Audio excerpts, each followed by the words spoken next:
Sveiki, su jumis vėl Jurijus Slavas. Šiandien dalinuosi mintimis su jumis iš puikios įkvepiančios vietos, sėdžiu terasoje, oras nuostabus ir aišku kyla noras pasidalinti savo pamastymais. Ir norėčiau pakalbėti šiandien apie trečią iš tikėjimų tiltų, kuriuos mes su jumis nagrinėjame rubrikoje Efektyvios tinklinės rinkodaros vystymo technikos. Tai žinoma tikėjimą į jūs pačius, į jūsų galimybės, į jūsų gebėjimus. Ir kaip galbūt jau supratote iš ankstesnių mano straipsnių ir minčių, kuriomis dalinausi savo blogę, kad šio tikėjimo tilto tvirtinimui labai svarbi yra saviugda, asmenybės tobulėjimas. Kai mes kalbame apie saviugdą, turėtume pasižiūrėti gerokai plačiau negu tik tai savo įgūdžių tobulinimą tose sferose, kurios yra betarpiškai susijusios su mūsų verslo vystymu.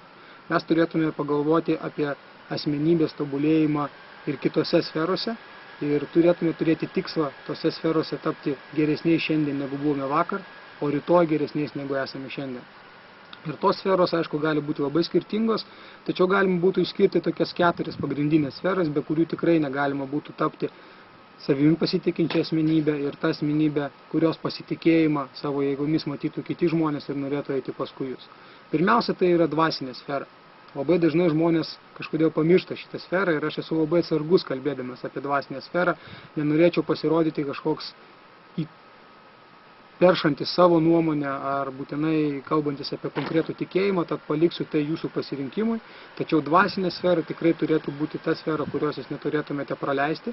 Ir kiekvienas savaip suvokiame tikėjimą, kiekvienas savaip suvokiame dvasingumą, tačiau būtinai turite pagalvoti apie kasdienius veiksmus, kurie leistų jums tobulėti šitoje sferoje. Antroji iš sferų yra, žinoma, mūsų fizinė sveikata, fizinis kūnas, kuriuo mes tikrai turėtume rūpintis. Ir šita sfera apima mūsų kasdienius veiksmus fizinių pratimų srityje, mitybos srityje. Ir šitų dviejų dalykų balansas turėtų leisti jums būti fiziškai sveiku, fiziškai stipriu ir žmogumi turinčiu energijos vystyti tiek verslą, tiek daryti kitus veiksmus gyvenime.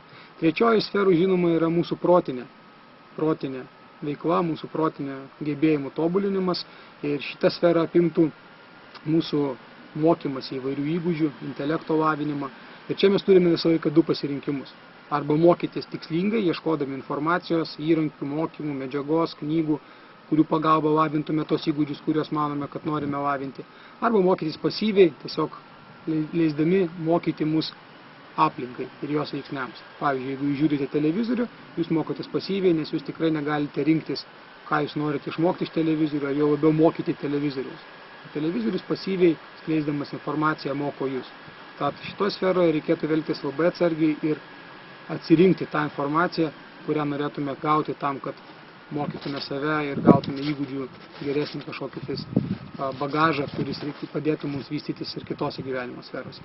Ir paskutinė iš šitų sferų, žinoma, yra emocinė sfera, be kurios tikrai negalima būtų tapti harmoningą asmenybę, leidžiančią pasiekti tikslus įvairiose gyvenimo sferose, tame tarpe ir tinklinės rinkodaros versle. Labai dažnai žmonės turi sunkumų šitoje sferoje, valdydami savo emocijas. Aš asmeniškai lygiai taip pat nesu idealus šitos sferos žinovas ir turiu sunkumų kartais reikšdamas savo emocijas netinkamai vietoje ir netinkamą laiku. Iš tikrųjų stengiuosi visą laiką dirbti su savimi šitoje sferoje tam, kad surasti savyje galimybių patobulinti savo įgūdžius, kaip geriau valdyti savo emocijas. Mes turėtume kartais sustoti pusiaukelėje, pasižiūrėti atgal, ką mes nuveikėme, leisti mums šiek tiek atsikvėpti, tam, kad nuraminti savo emocinę būklę ir galėtume judėti toliau. Būtent čia mums galėtų pasitarnauti tokie dalykai kaip meditacija, kvėpavimo technikos, kurios leistų mums subalansuoti tą mūsų emocinį lygį. Ir štai šitos 4 sferos yra būtent tos, kurios leidžia mums tobulėti įvairiapusiškai, tapti tą asmenybę, kurios tikėjimas savo galimybėmis ir savo jėgomis matytųsi ir kitiems žmonėms. Ir pirmiausia, aišku, leistų jums patiems tikėti savo jėgomis. Kai jūs tampate tokiu žmogumi arba palaipsniui pradedate jo tapti, kiti žmonės irgi mato tai. Ir jie tada nori eiti paskui jūs. Štai šitos sferos ir, aišku, galima būtų prie jų pridėti dar papildomai ir kitų sferų, kurios jums yra svarbios jūsų gyvenime. Ir būtent yra tie dalykai, kurie užtikrina šito trečiojo tikėjimo tilto, tikėjimo į jūs pačius pagrindo tvirtumą. Su jumis buvo Jurijus Slavas, aš linkiu jums nuostabios vasariškos dienos ir mes su jumis pasimatysime kitose mūsų rubrikos Efektyvios tinklinės rinkodaros vystymo technikos straipsniuose, video pamokose. Sėkmės!